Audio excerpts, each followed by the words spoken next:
बिस्मिल्लाहिर्रहमानिर्रहीम। सर, आज की इस वीडियो में आई7 स्टेटमेंट ऑफ कैश फ्लोज के टॉपिक से पर्टेनिंग FAR 1 के आईकेप का एक पास पेपर हमने कवर करना है। हमारे पास ऑटम 2022 की अटेम्प्ट का क्वेश्चन नंबर 7 है, 15 मार्क की वेटेज इस सवाल की। इस सवाल की रिक्वायरमेंट को देखें तो हमसे कहता है कि prepare statement of cash flows for the year ended 30 June 2022। 30 June 2022 पे हमें एक कंपनी क्विकन लिमिटेड का कैश फ्लो प्रिपेयर करना है। अच्छा, सवाल की इन्फॉर्मेशन में हमें सिर्फ बैलेंस शीट दी हुई है, कंप्लीट P&L नहीं दिया हुआ, और सवाल की रिक्वायरमेंट में हमें नहीं बताया कि डायरेक्ट मेथड या इनडायरेक्ट मेथड। तो चूंकि सवाल में हमें complete profit and loss given नहीं है, तो हम इस सवाल में कैश फ्लो सिर्फ इनडायरेक्ट मेथड से ही कैलकुलेट कर सकते हैं। अब मैं सवाल की इन्फॉर्मेशन को देखता हूँ। Following is the statement of financial position of क्यूकिन लिमिटेड एज एट 30 जून 2022। तो 30 June 2022 together with comparative 30 June 2021 हमारे पास बैलेंस शीट अवेलेबल है।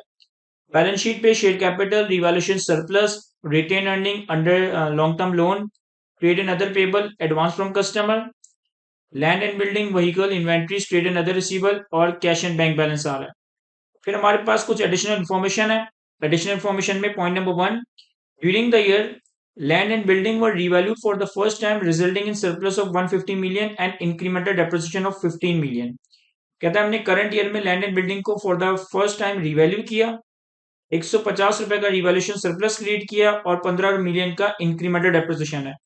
यानी कि इन्फॉर्मेशन नंबर 1 आपकी लैंड एंड बिल्डिंग से पर्टेन करती है, तो लैंड एंड बिल्डिंग के आगे में पॉइंट नंबर 1 और रिवैल्यूएशन सरप्लस के आगे में पॉइंट नंबर 1 लिख देता हूं। फिर पॉइंट नंबर 2 में कहता है depreciation on building charge to profit and loss amount to rupees 72 million. 72 million का हमारा डेप्रिसिएशन है जो कि हमने बिल्डिंग पे चार्ज किया है, तो इसे भी मैं लैंड एंड बिल्डिंग के आगे ही लिंक कर देता हूं। पॉइंट नंबर 3 में कहता है कि during the year vehicle having book value of 8 million were sold for rupees 11 million received in cash. Further cell proceed of 6 million of another vehicle book value of 7 million disposed of in May 2021 were received in August 2021।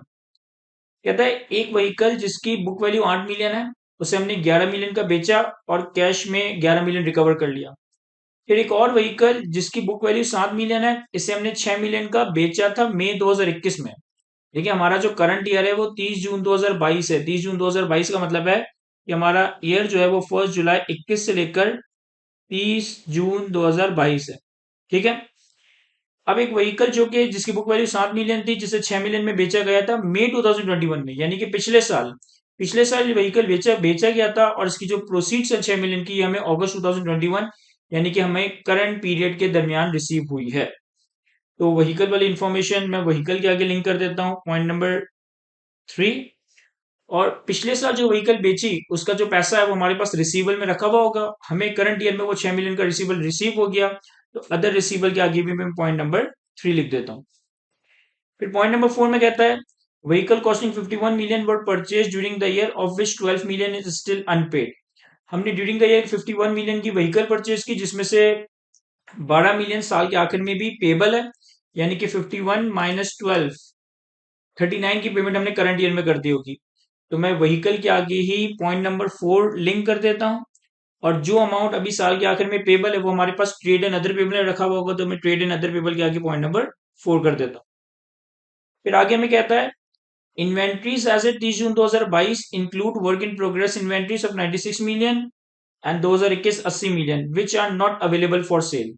कहता है हमारे पास जो inventory का opening closing आ रहा है, इस opening closing में 2022 पे 96 मिलियन और 2021 पे 80 मिलियन है, जो कि अवेलेबल फॉर सेल नहीं है, for the time being work in progress है। इन्वेंट्री के आगे पॉइंट नंबर 5। फिर कहता है interest on loan for the year amounts to rupees 48 million of which 14 million was capitalised in the cost of the building constructed during the year. Total हमारा loan पे interest expense 48 million है, जिसमें से 14 million का interest हमने capitalise किया, यानी कि एक्सपेंस आउट नहीं किया। तो लोन जो है हमारा एक तो आ रहा है हमारे पास बैलेंस शीट पे 48 का इंटरेस्ट, हमने इंटरेस्ट पेबल रिसीवल, इंटरेस्ट का ओपनिंग पेबल क्लोजिंग पेबल तो नहीं आ रहा, तो इसका मतलब है 48 का जो इंटरेस्ट है वही पे किया होगा। लेकिन 48 में से 14 कैपिटलाइज किया है, और 48 माइनस 14 हमने 34 एक्सपेंस आउट किया है। तो 14 का इंटरेस्ट जो कैपिटलाइज किया वो बिल्डिंग में हमने कैपिटलाइज किया है, तो मैं बिल्डिंग के आगे पॉइंट नंबर 6 रेफर कर देता हूँ। ये मैं रेफरेंसिंग इसलिए करता हूँ ताकि जब मैं बैलेंस शीट पे दिए गए लाइन आइटम्स की टी अकाउंट बनाऊं, तो मुझे सारे सवाल को बार बार रीड ना करना पड़े। मैं जब एक वक्त में एक एसेट या लायबिलिटी देखूंगा तो सिर्फ उसी की रेलेवेंट इन्फॉर्मेशन को रीड कर रहा हूँ। फिर हमें पॉइंट नंबर 7 में क्या आता है following dividend were announce for the year 2022 and 21। Sir 2020 का 20% इंटरम बोनस डिविडेंड और 15% फाइनल कैश डिविडेंड है। तो 2022 का 20% इंटरम बोनस और 15% फाइनल डिविडेंड है। तो 2022 का जो इंटरम डिविडेंड है वो तो 2022 में ही डिक्लेयर और पे हुआ होगा, लेकिन 2022 का जो फाइनल डिविडेंड है वो तो अगले साल 2023 में अकाउंट फॉर होगा। और 2021 का 5% इंटरम और 10% फाइनल डिविडेंड है। तो 2021 का जो इंटरम है वो 2021 में अकाउंट फॉर हो गया होगा, लेकिन 2021 का जो फाइनल डिविडेंड है वो 2022 में अकाउंट फॉर होगा। तो जो रेलेवेंट डिविडेंड 2022 के लिए है उनको मैंने अंडरलाइन कर दिया है। अब हमें इस सवाल में कैश फ्लोस प्रिपेयर करना है। तो एक अच्छा सवाल है, एक रीजनेबल सवाल है, 15 मार्क की इसकी वेटेज है। मैं चाहता हूं पहले एक दफा थॉरली आप लोग इस सवाल को अच्छे से रीड करें, फिर हमें इसे सॉल्व करना है। चलिए सर सॉल्व करते हैं इस सवाल को। देखिए इस सवाल को आपने अच्छे से थॉरली रीड किया होगा तो एक बात आपने रियलाइज की होगी कि हमें इस सवाल में प्रॉफिट का नंबर भी नहीं दिया हुआ, प्रॉफिट बिफोर टैक्स का नंबर नहीं दिया हुआ, लेकिन हमारे पास रिटेन अर्निंग का नंबर अवेलेबल है, ओपनिंग क्लोजिंग, और इंक्रीमेंटेड डेप्रिसिएशन है, और dividend declare during the year है। तो अगर हमारे पास रिटेन अर्निंग का ओपनिंग क्लोजिंग है, डिविडेंड का डेटा अवेलेबल है, इंक्रीमेंटेड डेप्रिसिएशन का नंबर अवेलेबल है, तो इसका मतलब है कि हम प्रॉफिट का नंबर अपनी रिटेन अर्निंग के टी अकाउंट से as a balancing number calculate कर रहे होंगे। एनीवे जब रिटेन अर्निंग के टी अकाउंट पे आएंगे तो मैं उसको फिर डिटेल में एक्सप्लेन करूंगा। मैंने क्या करा है कि सवाल को सॉल्व करने के लिए एक स्ट्रक्चर, एक फॉर्मेट ऑलरेडी क्रिएट कर दिया है। हमारे पास ऑटम 2022 की अटेम्प्ट का क्वेश्चन नंबर 7 है, क्विकन लिमिटेड के नाम से। कैश फ्लो प्रिपेयर करना है इनडायरेक्ट मेथड से। 30 जून 2022 हमारा ईयर एंड है। Cash flow from operating activities, investing activities और फाइनेंसिंग एक्टिविटीज, और फिर मैं सारी टी अकाउंट्स बनाता जाऊंगा। अब मैं एसेट की सीक्वेंस में चलता हूं तो मेरे पास सबसे पहले आ रहा है land and building. Sir rupees in million, और यहाँ भी सवाल में जो डाटा दिया हुआ है वो सारा मिलियन में दिया हुआ है, तो इन चीजों के ऊपर आपने ध्यान रखना है। हम सबसे पहले लैंड एंड बिल्डिंग का टी अकाउंट बनाते हैं।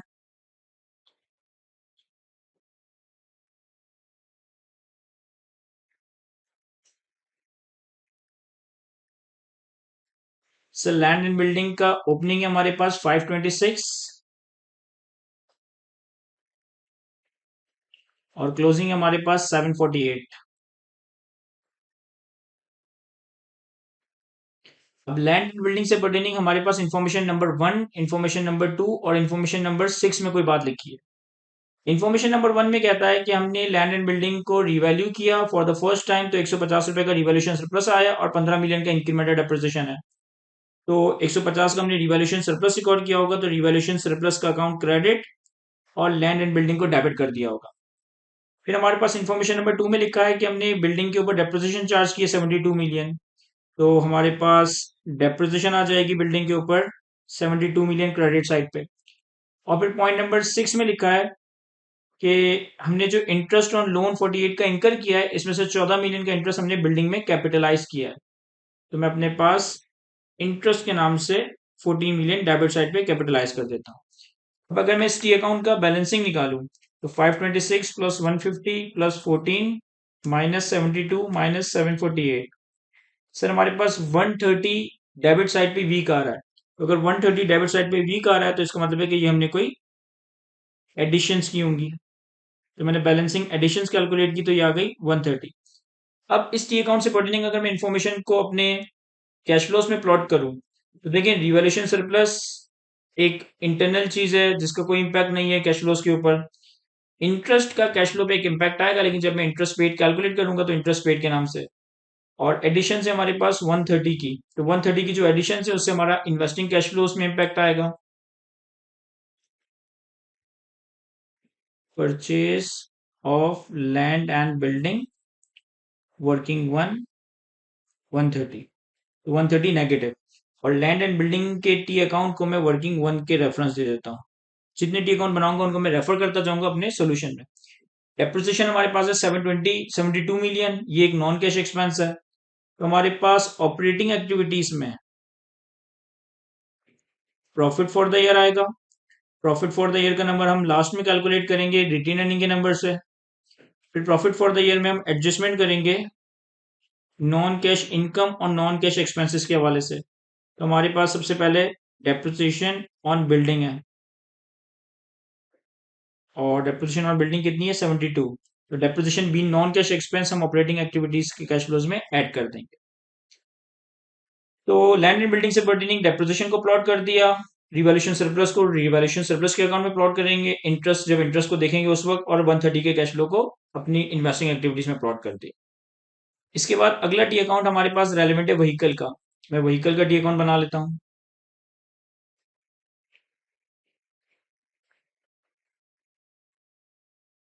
व्हीकल का हमारे पास ओपनिंग है 96, क्लोजिंग है 118। ओपनिंग आ जाएगा 96, क्लोजिंग आ जाएगा 118। अब व्हीकल से पर्टेनिंग इन्फॉर्मेशन नंबर 3 और 4। इन्फॉर्मेशन नंबर 3 में कहता है कि एक व्हीकल जिसकी बुक वैल्यू 8 मिलियन थी उसे हमने 11 मिलियन का बेचा और हमें कैश रिकवर हुआ। तो हमारे पास डिस्पोजल में 11 मिलियन की कैरिंग वैल्यू क्रेडिट साइड पे आ जाएगी। इसकी सेल प्रोसीड कितनी की है? सॉरी, 11 मिलियन का बेचा है, बुक वैल्यू 8 मिलियन है। सेल प्रोसीड 11 मिलियन है, कैरिंग अमाउंट 8 मिलियन है, तो इसकी डिस्पोजल पे हमें 3 मिलियन का गेन हुआ है। तो अकाउंट में हम कैरिंग वैल्यू को क्रेडिट करते हैं 8 मिलियन से। फिर हमें इन्होंने ये भी बताया कि हमने लास्ट ईयर एक व्हीकल बेचा था जिसकी बुक वैल्यू 7 मिलियन थी, 6 मिलियन को बेचा था, तो 6 मिलियन हमें करंट ईयर में रिसीव हुआ है। ठीक है सर, यानी कि टोटल सेल प्रोसीड मुझे ड्यूरिंग द ईयर रिसीव कितनी हुई है? सर टोटल सेल प्रोसीड मुझे ड्यूरिंग द ईयर रिसीव हुई है 11 + 6, 17 मिलियन। ये मेरे इन्वेस्टिंग कैश फ्लोज में आ जाएगी। फिर पॉइंट नंबर 4 में लिखा हुआ है कि 51 मिलियन की व्हीकल हमने ड्यूरिंग द ईयर परचेज की है, जिसमें से 12 मिलियन हमने पे किए हैं। सॉरी, 12 मिलियन हमारे आउटस्टैंडिंग है, तो 51 - 12, 39 हमने पे किए होंगे। यानी कि अगर मैं व्हीकल के अकाउंट में एडिशन शो करूं, तो एडिशन कुछ कैश के थ्रू पे की है 39, और कुछ पेबल में पार्क हुई है, दैट इज 12। तो व्हीकल के अकाउंट में ओपनिंग हमारे पास है, एडिशंस हमारे पास है, क्लोजिंग हमारे पास है, और डिस्पोजल की कैरिंग वैल्यू हमारे पास है। तो इस टी अकाउंट में जो बैलेंसिंग आएगा वो आपका डेप्रिसिएशन एक्सपेंस आएगा। तो ये आ जाएगा 96 + 39 + 12 -8 -118। तो ये आ गया हमारे पास 21। अब व्हीकल से पर्टेनिंग चीजों को मैं अपने कैश फ्लोज में प्लॉट करता हूँ। देखिए, वही बिल्डिंग से पर्टेनिंग जो नंबर्स थे उनके आगे मैंने वर्किंग रेफरेंस 1 दे दिया। व्हीकल से पर्टेनिंग हमें सेल प्रोसीड कितनी रिकवर हुई है? 11 मिलियन वो जो हमने करंट ईयर में बेचा, 6 मिलियन वो जो हमने लास्ट ईयर बेचा था, तो टोटल कैश आया है 17 मिलियन। तो हमारे पास डिस्पोजल ऑफ व्हीकल 17 मिलियन। इसके बाद इस व्हीकल की डिस्पोजल पे हमारा 3 का गेन है जो कि पीबीटी का पार्ट बना हुआ होगा। तो मैं पीबीटी में एडजस्टमेंट में gain on disposal of vehicle working to, 3 रुपए का गेन अनडू करने के लिए लेस कर देता हूं क्योंकि गेन पीबीटी में प्रॉफिट में शामिल होगा। फिर हमने कुछ एडिशंस किए हैं, तो एडिशंस में 39 पे किए हैं, 12 अभी भी पेबल है, तो 39 का हमारा आउटफ्लो हुआ होगा।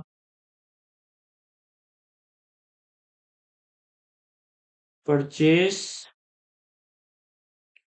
Of vehicle working to 39। और हमारे पास व्हीकल पे डेप्रिसिएशन आई है 21 मिलियन की, इसे भी ऑपरेटिंग कैश फ्लोज में अंडू कर देते हैं। तो हमारे पास डेप्रिसिएशन ऑन व्हीकल कितना था? ये अमाउंट 21। तो हमने व्हीकल से पर्टेनिंग भी सारी इंफॉर्मेशन प्लॉट कर दी, डेप्रिसिएशन को अंडू कर दिया, गेन को अंडू कर दिया, करंट ईयर की सेल प्रोसीड और लास्ट ईयर की जो करंट ईयर में प्रोसीड रिसीव हुई इसे भी अकाउंट फॉर कर लिया, और करंट ईयर की परचेज में जितना कैश पे किया उसे भी अकाउंट फॉर कर लिया। इसके बाद फिर हम आते हैं इन्वेंट्रीज पे। अब इन्वेंट्रीज के हवाले से इन्होंने पॉइंट नंबर 5 में बताया था कि इन्वेंट्रीज के ओपनिंग क्लोजिंग में वर्क इन प्रोग्रेस शामिल है जो कि अवेलेबल फॉर सेल नहीं है। स्टिल अवेलेबल फॉर सेल नहीं भी है तो हमें ऐसा कोई फर्क नहीं पड़ता, इन्वेंट्री में जो भी इंक्रीज या डिक्रीज आया ये हमारे कैश फ्लोज में इनकॉर्पोरेट हो जाएगा। तो cash flow from operating activities में हम प्रॉफिट से नॉन कैश इनकम और नॉन कैश एक्सपेंसेस को अकाउंट फॉर करेंगे, और उसके बाद फिर हमारे पास एक लाइन आइटम आ जाएगा वर्किंग कैपिटल चेंजेस। तो वर्किंग कैपिटल चेंजेस में हमारे पास अगर मैं इन्वेंट्री को देखूं, इन्वेंट्री का ओपनिंग है 44 और क्लोजिंग है 365, यानी कि इन्वेंट्री में डिक्रीज आया है। तो इन्वेंट्री में डिक्रीज कितना? 444 माइनस ओपनिंग कितना है 365, तो 444 माइनस 365। सर 79 से इन्वेंट्री का डिक्रीज आया, यानी कि इन्वेंट्री आपने ज्यादा डिस्पोज ऑफ की है, तो कैश जनरेट किया होगा कंपनी के लिए, तो 79 हमारे कैश फ्लोज में ऐड हो जाएगा। इसके बाद वापस सवाल पर आए तो trade and other receiver. Trade and other receiver में पॉइंट नंबर 3 है, मैं इसका टी अकाउंट बना लेता हूँ।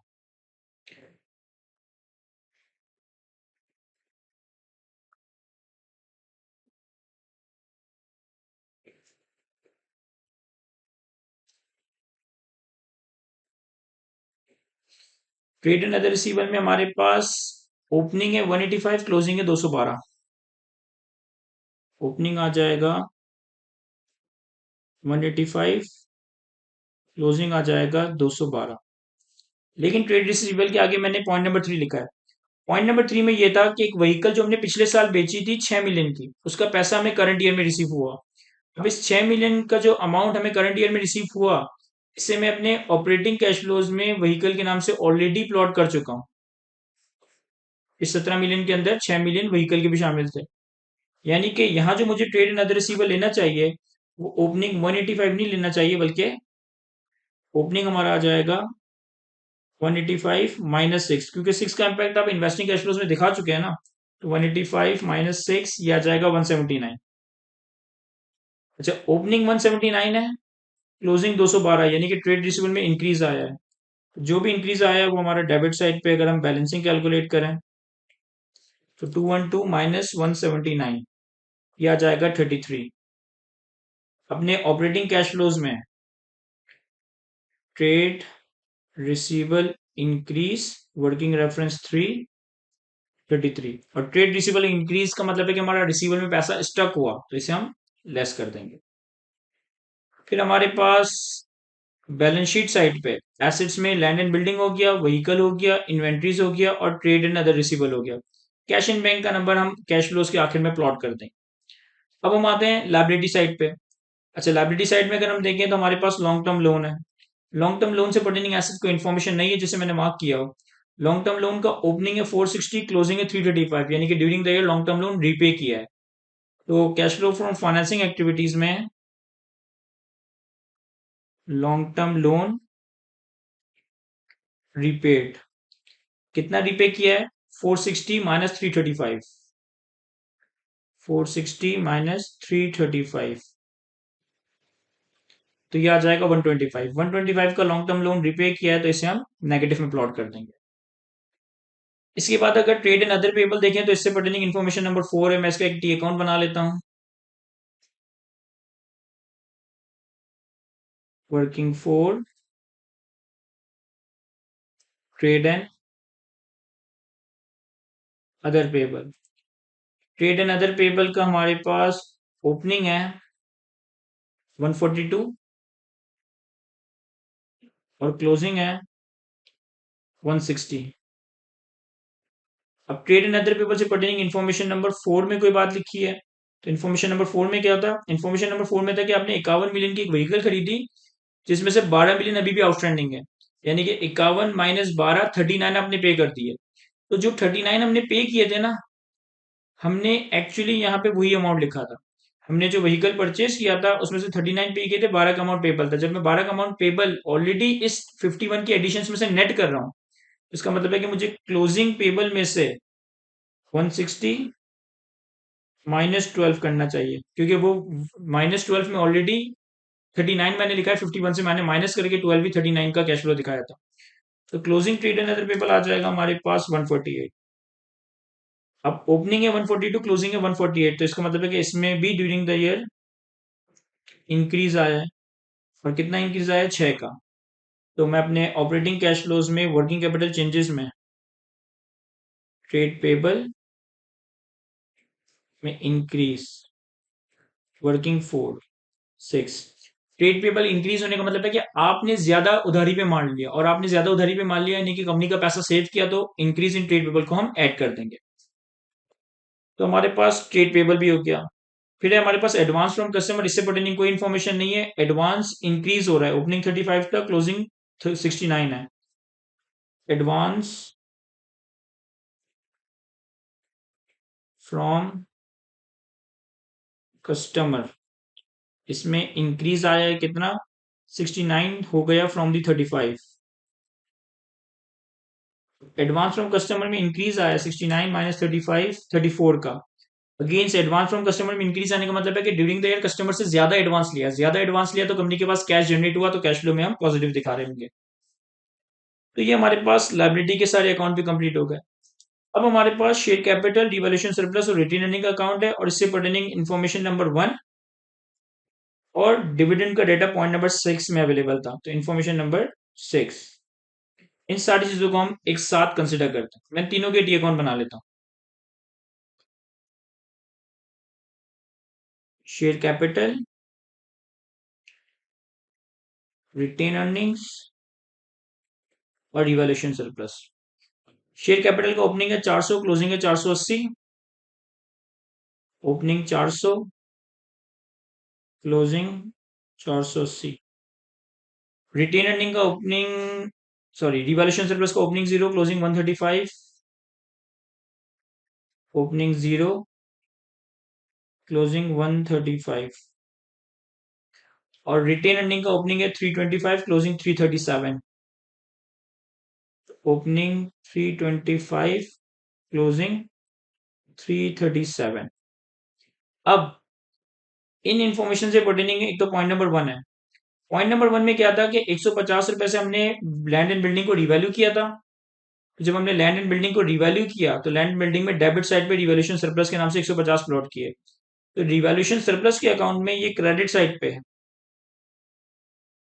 Land and building 150। और पॉइंट नंबर 1 में ही लिखा है कि इंक्रीमेंटेड डेप्रिसिएशन कितना है, 15 मिलियन। इंक्रीमेंटेड डेप्रिसिएशन के हम एडजस्टमेंट क्या बनाते हैं, revaluation surplus debit, retain earning credit. तो रिवैल्यूएशन सरप्लस डेबिट हुआ होगा, तो रिटेन अर्निंग के नाम से 15 डेबिट साइड पे, और रिटेन अर्निंग में यही रिवैल्यूएशन सरप्लस क्रेडिट हुआ होगा, तो 15। अब आप रिवैल्यूएशन सरप्लस का अकाउंट देखें तो ये ऑलरेडी रिकंसाइल्ड है। ओपनिंग 0, रिवैल्यूएशन 150, 15 का इंक्रीमेंटेड डेप्रिसिएशन, तो क्लोजिंग 135। तो ये तो ऑलरेडी खुद ही रिकंसाइल हो गया, इसमें कोई बैलेंसिंग नंबर नहीं है, और इसमें जो भी नंबर्स आ रहे हैं उसको कोई कैश फ्लो इंपैक्ट भी नहीं है। फिर हमारे पास पॉइंट नंबर 7 में डिविडेंड की इंफॉर्मेशन थी। अब पॉइंट नंबर 7 में कहता है कि 2022 में 20% इंटरम और 2021 में 10% फाइनल डिविडेंड दिया। सबसे पहले 2021 का जो 10% फाइनल डिविडेंड है वो 2022 के ओपनिंग शेयर कैपिटल पे लगा होगा। तो 2022 का ओपनिंग शेयर कैपिटल कितना है, 400, यानी कि 400 का 10%। तो हमने कैश डिविडेंड दिया है 400 का 10%, तो ये आ गया 40। और हमने 2022 में 20% इंटरम डिविडेंड दिया है, इंटरम बोनस डिविडेंड दिया है। तो बोनस डिविडेंड हमने retain earnings debit, share capital credit किया होगा। हमारे पास बोनस डिविडेंड अगेन 400 का ही 20%, तो 400 का 20% 80 आ जाएगा। 80 रुपए के जब आपने बोनस शेयर इश्यू किए तो रिटेन अर्निंग्स डेबिट और शेयर कैपिटल क्रेडिट। तो शेयर कैपिटल का अकाउंट भी आपका रिकंसाइल कर गया, ओपनिंग 400, 80 का बोनस शेयर और क्लोजिंग 480, इसका भी कोई कैश फ्लो इंपैक्ट नहीं है। रिटेन अर्निंग के अकाउंट को देखें तो ओपनिंग है रिवैल्यूएशन सरप्लस इंक्रीमेंटेड डेप्रिसिएशन है, कैश डिविडेंड है, बोनस डिविडेंड है, क्लोजिंग है। अब मैं इसके अकाउंट में बैलेंसिंग कैलकुलेट करता हूँ। तो 337 plus 80 plus 40 minus 325 minus 15। Sir balancing हमारे पास क्रेडिट साइड पे आ रहा है 117। तो ये बैलेंसिंग जो क्रेडिट साइड पे आ रहा है सर, ये क्या चीज है, ये है प्रॉफिट। अच्छा, इस सवाल में टैक्स की कोई इंप्लीकेशन ही नहीं है, तो इसका मतलब है कि हम सिर्फ प्रॉफिट की बात करेंगे, प्रॉफिट आफ्टर टैक्स या बिफोर टैक्स की नहीं, सिर्फ प्रॉफिट है। अब यहां से जो नंबर्स रेलिवेंट है उनको कैश फ्लो में प्लॉट करता है। देखिए, एक तो आपके पास प्रॉफिट आ गया 117 का, तो मैं अपने ऑपरेटिंग कैश फ्लोज के स्टार्ट में लिख देता हूं प्रॉफिट 117, इसे वर्किंग रेफरेंस दे देते हैं, वर्किंग 4, वर्किंग 5, वर्किंग 6, वर्किंग 7। तो प्रॉफिट का नंबर आ रहा है रिटेन अर्निंग वर्किंग 6 के अकाउंट से। इसके बाद रिवैल्यूएशन रिटेन अर्निंग के अकाउंट में डिविडेंड की पेमेंट आ रही है। जो कैश डिविडेंड हुआ वो कंपनी का कैश आउटफ्लो हुआ होगा, बोनस डिविडेंड तो एक इंक्रीमेंट इंटरनल एडजस्टमेंट है। तो 40 का कैश डिविडेंड। तो हमारे पास फाइनेंसिंग एक्टिविटीज में कैश डिविडेंड वर्किंग 6 40, और ये 40 भी हमारे पास से गया होगा। तो इसका मतलब है कि अब यहां तक हमने बैलेंस शीट के सारे एसेट्स, सारी लाइबिलिटीज और इक्विटी के अकाउंट्स को अकाउंट फॉर कर लिया। अगर हम इस इंफॉर्मेशन को देखें तो point number 1, point number 2, point number 3, point number 4, point number 5 और पॉइंट नंबर 7 को भी हम देख चुके हैं। पॉइंट नंबर 6 में एक बात लिखी है कि हमारा जो इंटरेस्ट है ना वो 48 है, जिसमें से 14 का इंटरेस्ट हमने कैपिटलाइज किया है। अगर 48 में से 14 का इंटरेस्ट कैपिटलाइज किया तो 48 माइनस 14, 34 का इंटरेस्ट हमने एक्सपेंस आउट किया होगा। यानी कि इस प्रॉफिट में 34 का इंटरेस्ट एक्सपेंस आउट हुआ हुआ है। तो मैं अपनी एडजस्टमेंट्स में इंटरेस्ट एक्सपेंस 48 माइनस 14, 39 का इंटरेस्ट एक्सपेंस अंडू कर देता हूँ। इंटरेस्ट एक्सपेंस 39 रिकॉर्ड हुआ हुआ था तो 39 अंडू किया। बाकी 14 का इंटरेस्ट कैपिटलाइज हुआ था बिल्डिंग के अकाउंट में। लेकिन इंटरेस्ट की जो एक्चुअल पेमेंट की होगी वो तो हमने पूरी 48 की होगी। तो वर्किंग कैपिटल के बाद हमारे पास एक लाइन आइटम आ जाएगा,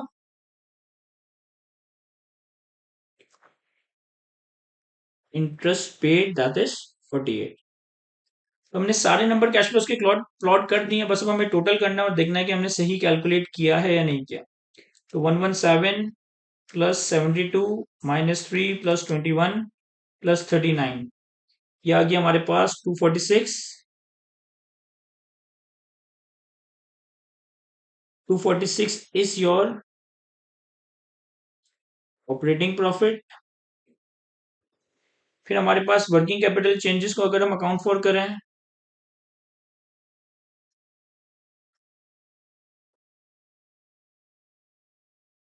तो 246 प्लस 79 माइनस 33 प्लस 6 प्लस 34, तो ये आ गया हमारे पास 332। इसे हम कहेंगे कैश जनरेटेड फ्रॉम ऑपरेशंस। और इंटरेस्ट पेड इसे माइनस करें तो ये आता है 248, सॉरी 284। ये क्या चीज है सर? ये हमारे पास है cash flow from operating activities. इसी तरीके से cash flow from investing activities का टोटल कर लेता हूं। तो ये है -130 प्लस 17 माइनस 39, तो -152। ये आ गया हमारे पास cash flow from investing activities. और इसी तरह से अगर हम फाइनेंसिंग एक्टिविटीज के कैश फ्लोज का नेट करें तो -125 माइनस 40, तो ये आ गया -165। ये आ गया हमारे पास cash flow from financing activities. अब ऑपरेटिंग एक्टिविटीज का कैश फ्लो,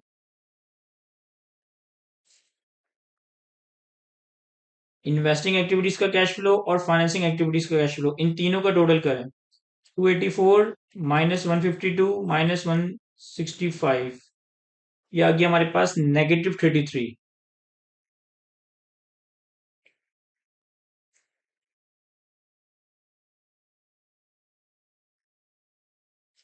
इसको हम नाम देंगे नेट इंक्रीज और decrease in cash and cash equivalent. अब जो net increase in decrease in cash है इसमें हम ऐड करेंगे opening cash and cash equivalent. Opening cash and cash equivalent हमें बैलेंस शीट से मिल जाएगा, दैट इज 111।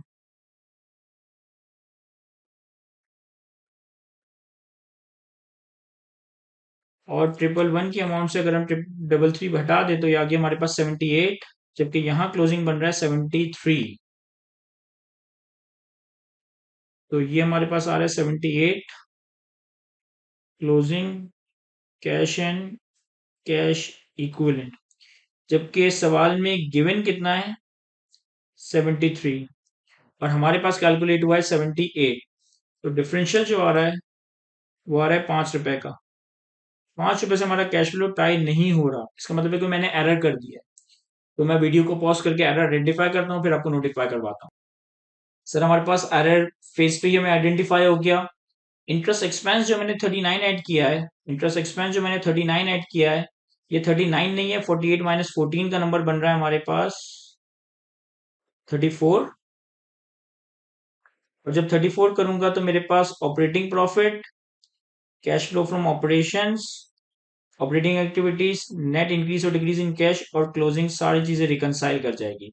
मैं दोबारा से टोटलिंग कर लेता हूँ। 117 plus 72 minus 3 plus 21 plus 34। Operating profit आ गया हमारा 241 plus 79 minus 33 plus 6 plus 34। Cash flow from operations आ गया हमारे पास 327 माइनस 48, तो ये आ गया हमारे पास 279 cash flow from operating activities. इसमें हम -152 इन्वेस्टिंग एक्टिविटीज का, -165 फाइनेंसिंग एक्टिविटीज का करें तो ये आ गया -38। और -38 में जब हम ओपनिंग ट्रिपल वन ऐड करते हैं तो ये आता है closing cash and cash equivalent 73। तो यहाँ तक हमारा कैश फ्लो कंप्लीट होता है, रिकनसाइल होता है। और मैंने जो सवाल सॉल्व किया है एक एग्जाम परस्पेक्टिव से सॉल्व किया है कि एग्जाम में आपकी किस तरह से हर वर्किंग रेफर होनी चाहिए। मैंने जितने टी अकाउंट्स बनाए उन सारे टी अकाउंट्स को एक वर्किंग रेफरेंस दिया। फिर इन टी अकाउंट से जो जो नंबर उठकर हमारी बैलेंस शीट पे हमारे कैश फ्लोज में जा रहे थे उनको भी हर नंबर को आगे मैंने प्रॉपरली रेफर किया है। तो ये एक आइडियल सॉल्यूशन है। आई होप कि मैं सारी चीज़ आपको अच्छे से एक्सप्लेन कर सका हूँ। किस वीडियो लेक्चर को हम यहीं तक रखते हैं। Thank you, Allah Hafiz.